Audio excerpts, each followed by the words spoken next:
wabarakatuh.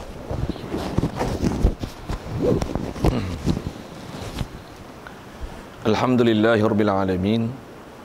Wassalatu wassalam ala asyrafil anbiya'i wal mursalin wa ala alihi wa sahbihi ajma'in. Subhanaka la ilma lana illa ma 'allamtana innaka antal alimul hakim. La haula wa la quwwata illa billahil aliyyil azim. Rabbi shrah li sadri wa yassir li amri wahlul 'uqdatam min lisani yafqahu qawli. Allahumma iftah 'alaina bi futuhil 'arifin bik. Allahumma ij'alna minal ladzina yastami'una al-qawla fayattabi'una ahsana. Allahumma 'allimna mimma jahilna wa anfa'na bima 'allamtana wa zidna 'ilman nafi'a ya rabbal alamin. Qala Syekhul Musannif rahimahullah ta'ala wa nafa'na bihi wa bi ulumi fid darain amin. Kita di muka surat 80.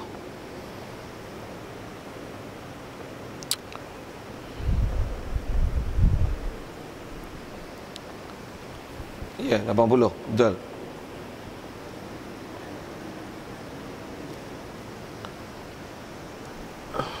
Kata Musannif rahimahullah, kepercayaan terhadap hari yang kemudian.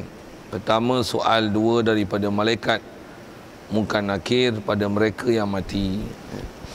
Situ rasanya. Hadirin sekalian, yang pertama sekali, syukur, terima kasih kita ke Allah Ta'ala. Kesyukuran kita pertama sekali nikmat hidup masih Allah Ta'ala beri. Syukur kita hidup dalam keadaan Islam, dan Islam yang Allah Ta'ala beri ke kita. Dapat pula kita hadir ke majlis-majlis ilmu. Dapat kita datang ke Masjid Surau untuk mendengar pengajian dan pembelajaran tentang ajaran Nabi kita Muhammad sallallahu alaihi wasallam. Yang dengan itu dapat kita membenarkan semua ajaran yang dibawanya. Kita memperakui, mengiktiraf, menerima di hati apa saja yang dibawanya. Kita membenarkannya. Syukur kita dapat nikmat itu. Jadi syukur kita dapat hidup dalam keadaan Islam dan dengan membenarkan di hati macam tu iman. Dapat pula kebolehan taat dan patuh perintah Allah Ta'ala dan tinggalkan larangannya. Dijadikan pula sebagai halupa untuk mencari ilmu, dan diberikan kita pula keupayaan kesihatan masa, kelapangan masa, kesihatan, kelapangan masa.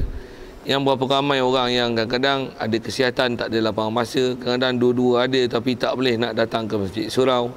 Tak ada kederat nak boleh datang. Kita ni Allah Ta'ala bagi macam-macam nikmat yang besar kepada kita yang orang lain tak beri. Inilah dengan mana Allah Ta'ala beri rahim dia kepada kita. Dan insyaAllah kita pertemuan malam ni nak menyambung pengajian Tauhid daripada kitab Risalah Tauhid muka surat 80. Kita dalam masjid, jangan biarkan kosong tanpa berpahala. Isikan dengan itikaf, dengan menyempurnakan syarat niat. Lafaz niat, sahaja aku itikaf dalam masjid ni kerana Allah Ta'ala. Kata Musannif, kepercayaan terhadap hari yang kemudian. Hadirin sekalian, apa yang kita nak sambung ni, kalau ikut masih atas biasa, atas bicara kita adalah nak bicara bab tentang hari kiamat. Dan kita dah bagi penjelasan dulu yang antara umumnya makna kiamat ni dia boleh pergi pada dua makna. Ada kiamat dengan makna kemusnahan alam, ada kiamat dengan makna bangkit semula daripada tiupan sangkakala kedua. Itu pun panggil kiamat juga. Bahkan ada kiamat yang dipanggil kiamat kecil, iaitulah mati. Jadi semua tu diistilahkan sebagai kiamat. Semua tu diistilahkan sebagai kiamat belaka.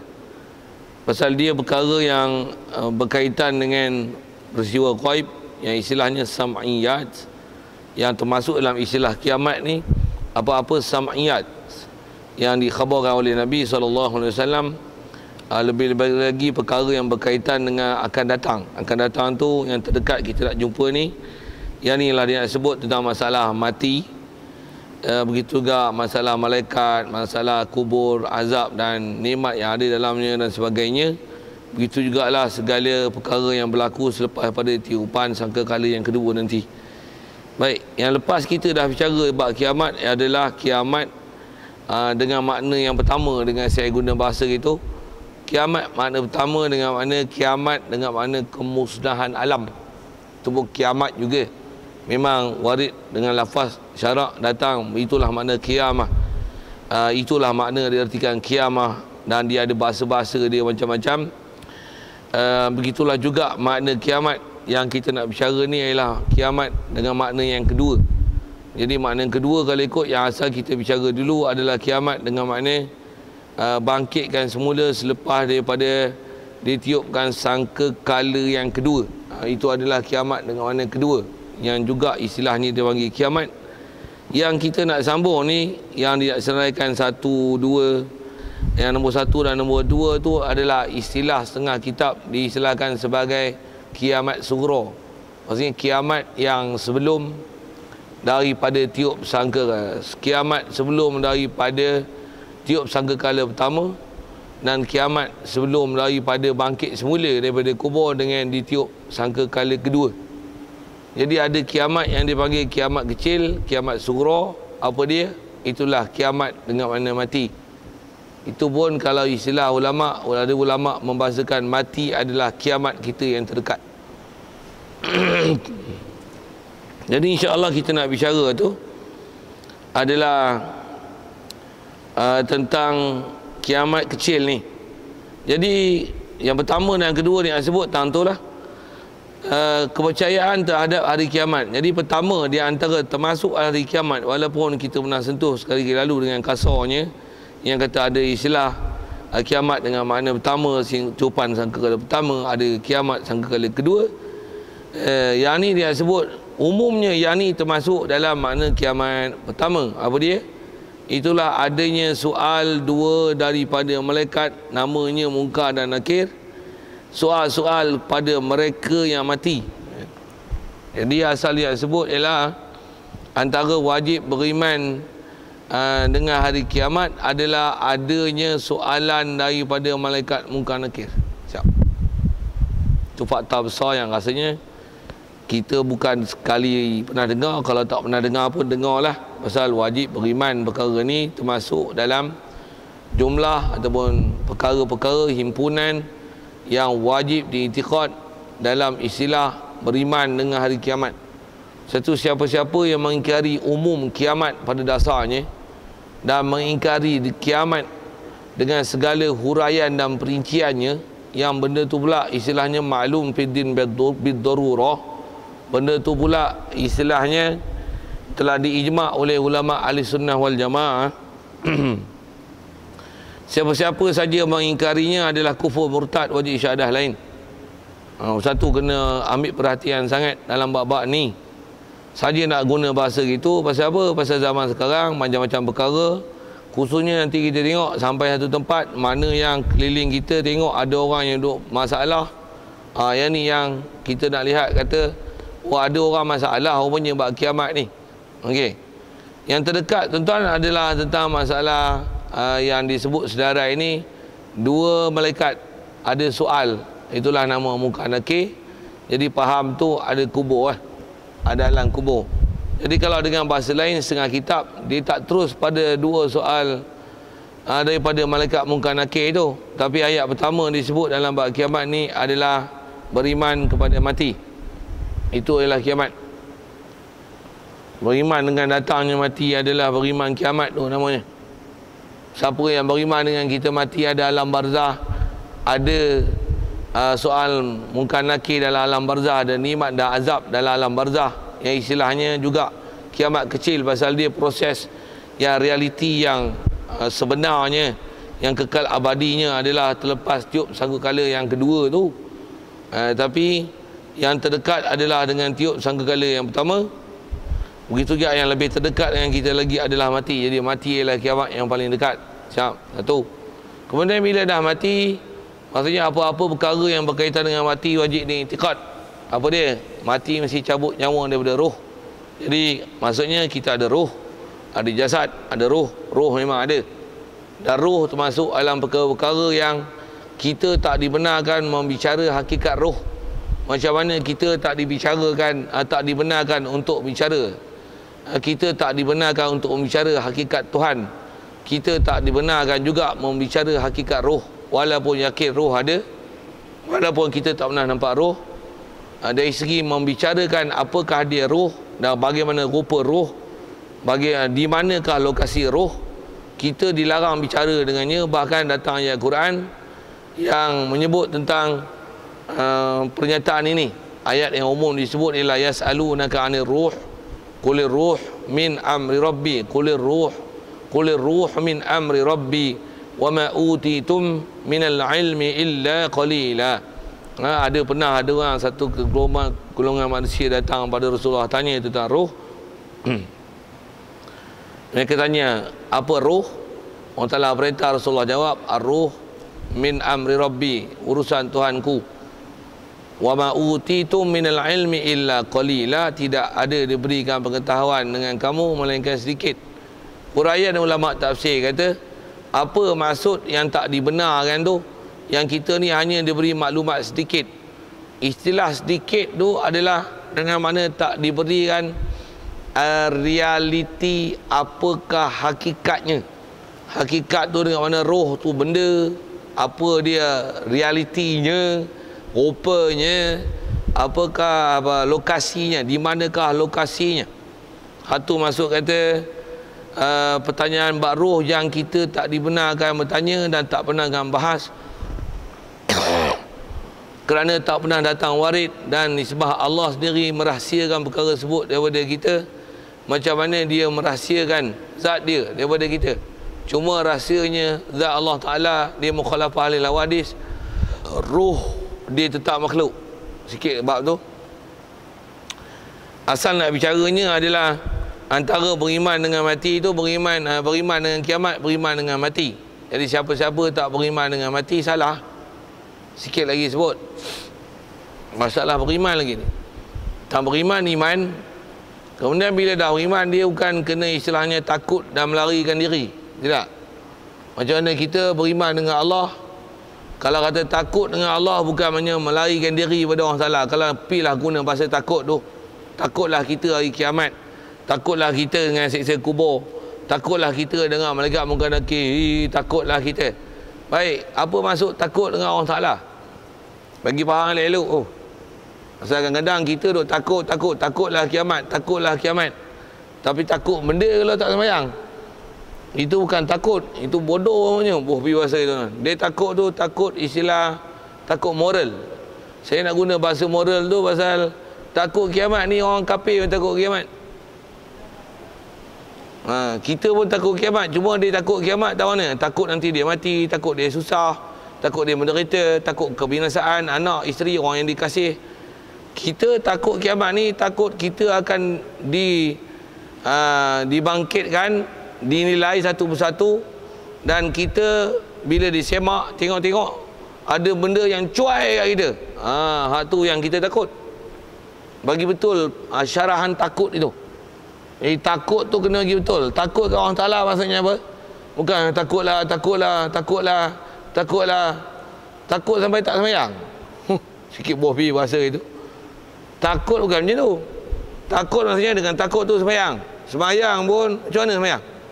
Sembahyang pun dengan mengaji dah buat bersungguh pun takut tak terima. Takut lagi tu. Padahal ilmu dah buat lengkap, syarat rukun semua cukup. Dah disempurnakan pula dengan benda-benda yang sunat, baik sunat abad, sunat hai'ah, tambah macam-macam lagi tuan-tuan untuk kesempurnaannya. Tapi masih ada bahasa takut dalam pelaksanaan solat. Jadi takut tu maksudnya kita berwaspada, makin tuntut ilmu, makin berjaga-jaga. Harapannya supaya dengan ketakutan itu kita akan lepas daripada sebarang persoalan yang kita cuaikan terhadapnya. Okey. Jadi kiamat pun beriman kiamat, takut kiamat, sikit guna bahasa takut tu. Dengan makna makin mendekat diri, makin memahami ilmu, lagi makin bersedia untuknya dan bersiap-siap untuk menghadapinya bila-bila masa. Kiamat kena sebut macam itulah. Khususnya bab kita sebut ni mati. Pasal mati boleh datang bila-bila, hatta malam ni. Macam mana kiamat boleh datang bila-bila, hatta malam ni. Dari segi keharusan ada bab hukum akal kita pernah bicara. Kiamat memang boleh datang bila-bila masa. Cuma rasanya kita ada sebut dah sikit dulu, sikit sebanyak tentang kiamat ni, walaupun memang Allah Ta'ala boleh buatkan dia bila-bila masa, tapi dia tak akan datang melainkan dengan ada 10 tanda besar.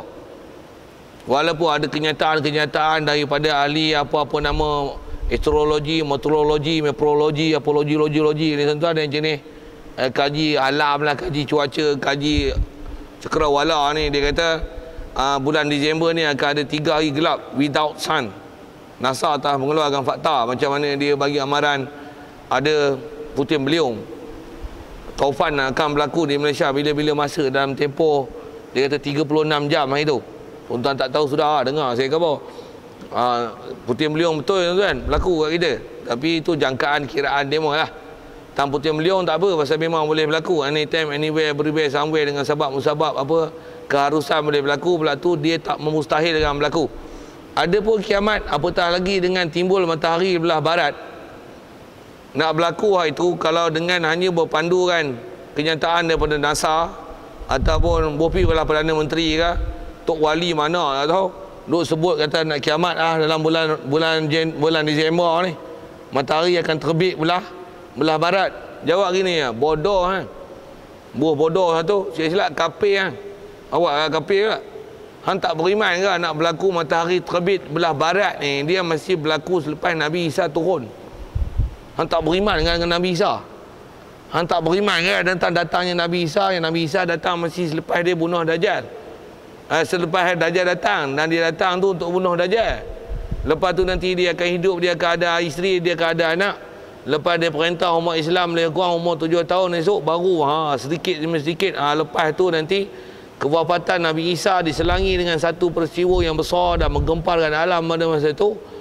Tu baru nanti matahari terbit belah barat. Bulan Disember 2014 mustahil.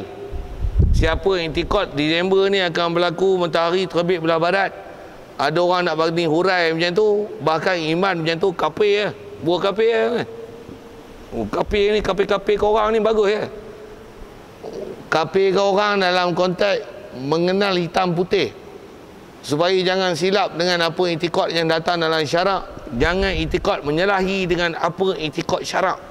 Tu pasal dia termasuk dalam benda sam'iyat.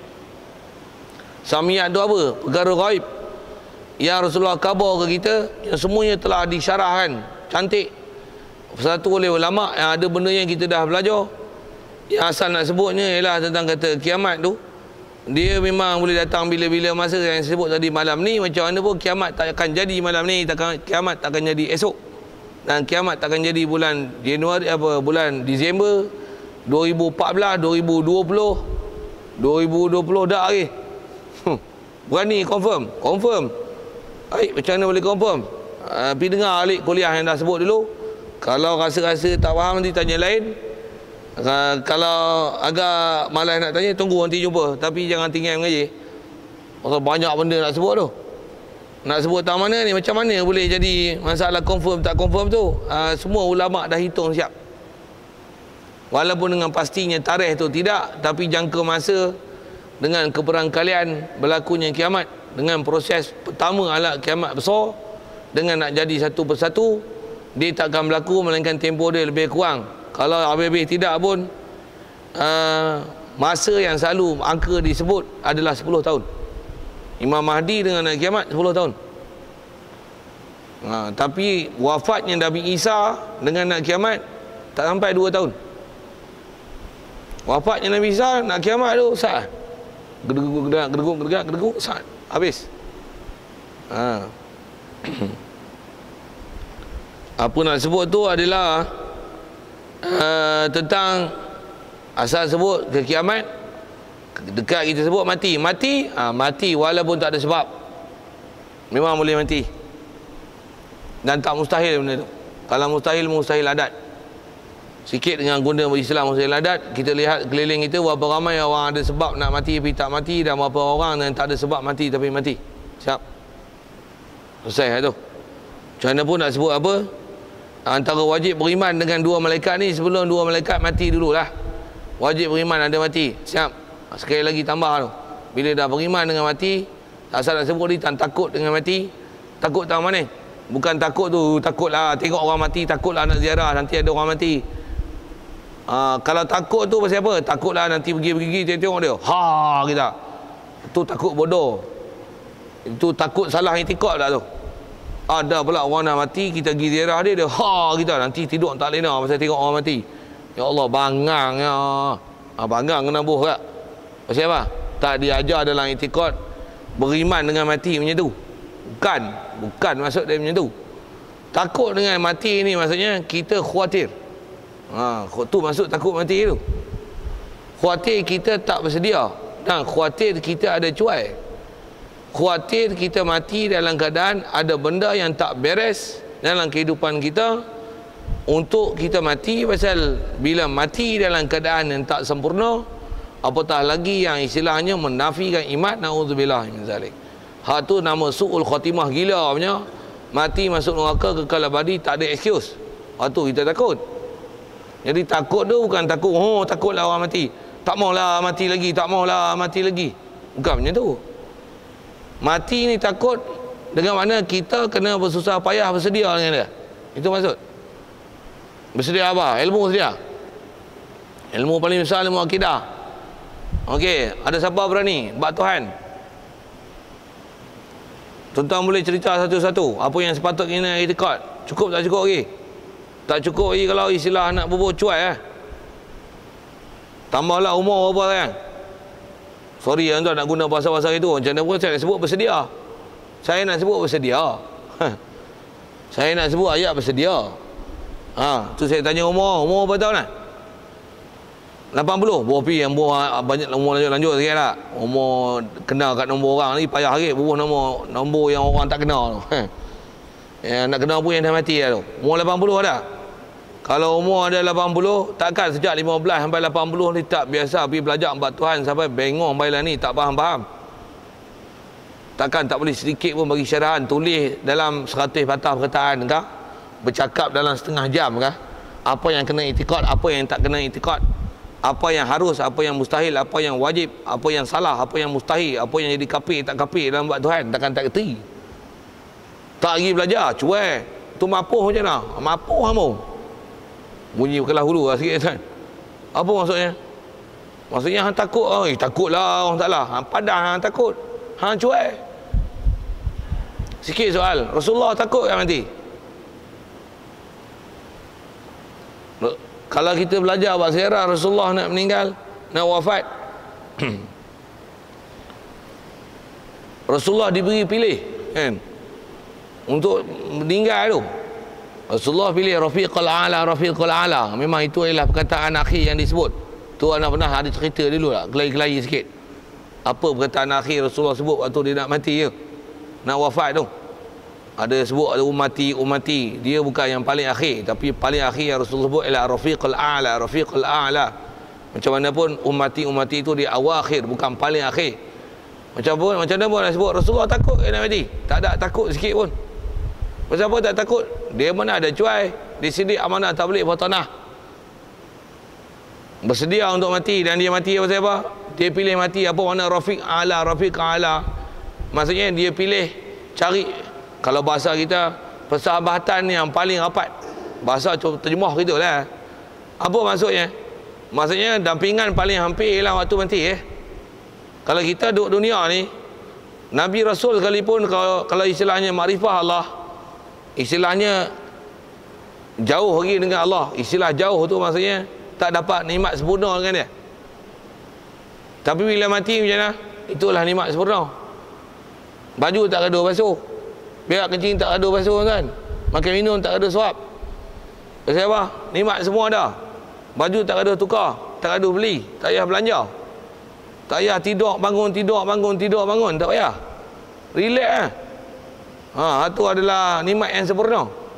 Jadi nak sebut apa? Rasulullah takut nak mati? Tak ada Nabi dan Rasul yang takut mati. Itu takut tu maksud dia macam mana? Takut tu dengan mana dah bersedia. Jadi kalau kita takut mati, dengan mana kita dah bersedia dengan apa yang sepatutnya kita hadapi. Okey, betul. Saya masih nak syarahkan perkataan takut dan mati je. Pasal bab ni tuan, saya pernah jumpa ramai manusia yang memang orang Islam kita lah ni pengetahuan akidah sangat nipis lah. Mudah gitu bahasa macam mana pun nak syarah kot tu kot panjang. Nak kata tentang mana? Tentang perkataan takut mati. Berapa ramai orang Islam kita takut tengok orang mati.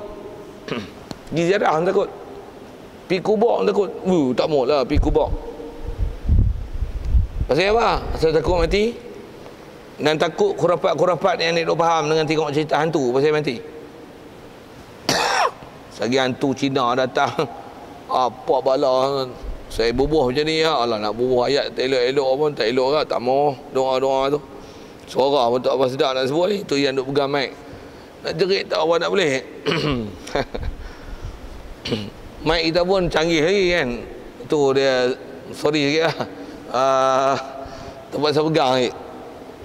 Tuan nak rasa saya pegang tak mana pun. Saya rasa kat saya tak bawa nak jerit. Tu saya pegang ni. Saya jerit lebih lagi, saya overload. Dia muntah. Bukan muntah habis ada suara. Ini bagi ada suara lagi, saya buka mulut. Sorry sikit lah kalau nampak macam saya lapak. Saya bukan lapak mikrofon. Sorry sangat saya guna bahasa itu. Apa saya nak sebut ialah saya nak cerita syarah takut tu. Kalau budak-budak takut ular.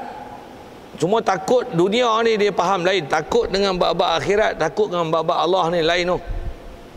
Bagi syarah lagi betul lah. Takut ular maksudnya antara kalau faham dengan mana ni, takut ular maksudnya macam mana? Bersedia menghadapi ular in all cost. Mati pun tak apa. Tapi taklah nampak ular pak kena patuk. Jawab bodoh tu. Takut ular maksudnya macam mana? Ular. Okey, dah bersedia? Okey. Apa yang boleh buat? Anda buat apa? Ilmu apa? Untuk menghadapi dia. Itu maksudnya kita takut pasal dia benda bahaya. Jadi takut maksudnya apa? We take alert about it and have a knowledge about it. Pasal apa? Be alert. Kalau ada, tak ada. Tak ada, tak apa. Kalau ada, macam ni. Okey, itu maksud takut. Itu maksud takut. Maksud takut bersedia. Bawa payung. Saya takut hujan. Awak nak takut hujan lari gitu. No. Bawa payung. Dah standby. In all cost. Baju hujan, payung, kereta, wiper okey tak? Ada ayam tak? Kuat lumpur ke apa kena lagi? Buh sabun tak? Saya nak syarah takut tuan. Takut dengan mati apa maksud? Sihat tak? Buh pergi pasal itu. Sihat pun boleh jadi mati ke? Akidah okey tak? Syiah, Wahabi ke ada akidah I want to touch a dog? Ada? Ada masalah tu, I touch non-muhrim without syahwat. Macam Qurrawi punya pahaman. Boleh sentuh perempuan tanpa syahwat. Salam tanpa syahwat tak apa. Betul ya? Kalau ada pahaman macam ni rasanya tak bersedia untuk mati. Mudah-mudahan gambar ingat malaikat member hang ingat muka nakir ni macam member hang. Itu kot. Tu syarah motivasi semua tu kan. Macam mana pun motivasi tu satu hal. Tapi saya nak faham kan, beriman dengan hari kiamat maksudnya beriman dengan mati. Itu adalah sebagainya. Menafikan mati salah. Satu beriman dengan mati, percaya mati. Okey, percaya mati. Dengar ni, orang kafir pun percaya mati. Tapi dia mati macam mana? Dia mati cara dia lah mengikut apa yang dia percaya. Kita kena mati mengikut apa yang Allah Ta'ala dan Rasulullah suruh kita percaya. Dan kita dah cari atau belum kepercayaan itu. Dan antara kepercayaan itu adalah besar sekali bab akidah. Akidah kita betul tak betul lagi bab ketuhanan. Paling besar bab Tuhan. Utubah Rasul, ada tak betul dan Rasul. Lepas tu apa yang Rasul bawa. Umum tu merangkumi tiga perkara tu. Ketuhanan, kerasulan, sam'iyat itu merangkumi semua bab. Bab Allah, malaikat, Nabi Rasul, kitab, hari kiamat, qada' qadar. Semua tu masuk sekali. Itu baru bab akidah. Lagi apa? Amalan. Mana hak wajib, mana kena qada tak qada, sah tak sah. Lagi apa? Semua kan. Jadi adakah dah belajar semua sampai kita bersedia? Bahasa pendek, tak ada yang cuai dengan perintah Allah Rasul. Kalau boleh nak dapat macam sahabat, Sahabat apa? Sahabat Nabi SAW, pengetahuan dia dengan Nabi sangat excellent. Macam itulah pengetahuan kita dengan Nabi sangat excellent. Dengan Nabi excellent, maksudnya dengan Allah mesti excellent. Adakah macam itu? Kalau tak ada, maksudnya takut-takut kita cuai. Bahasa cuai je lah.